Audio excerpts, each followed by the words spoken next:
সরস্বতী পুজোতেই উধাও শীত। কাল থেকে ফের রাজ্যে বাড়বে তাপমাত্রা। রাজ্য জুড়েই বাড়বে তাপমাত্রা। ফেব্রুয়ারির প্রথম সপ্তাহেই তাপমাত্রা পৌঁছবে 20 ডিগ্রি সেলসিয়াসের কাছে।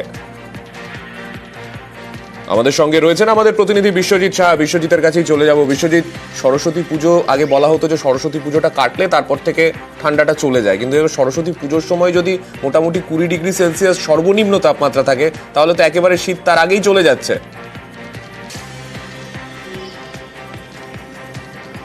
একদমই সেরকমই পরিস্থিতি তৈরি হয়েছে, কারণ এবারে শীত সেভাবে জাঁকিয়ে শীতের স্পেল খুব বেশি দিন স্থায়ী হয়নি বা খুব বেশি জাঁকিয়ে শীতও পড়েনি।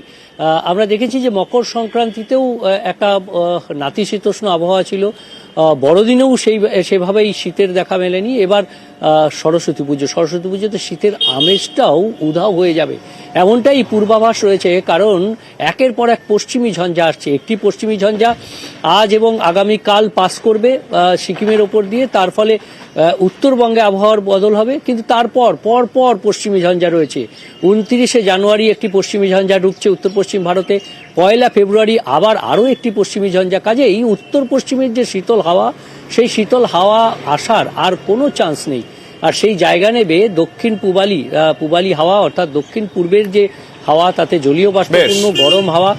তার ফলেই আবহাওয়ার পরিবর্তন, তাপমাত্রা ধীরে ধীরে বাড়বে, ক্রমশ তাপমাত্রা বাড়তে শুরু করবে এবং বুধবার থেকে শনিবারের মধ্যেই তাপমাত্রা 18 থেকে 19 ডিগ্রি সেলসিয়াসের ঘরে পৌঁছে যাবে। অনেক ধন্যবাদ বিশ্বজিৎ।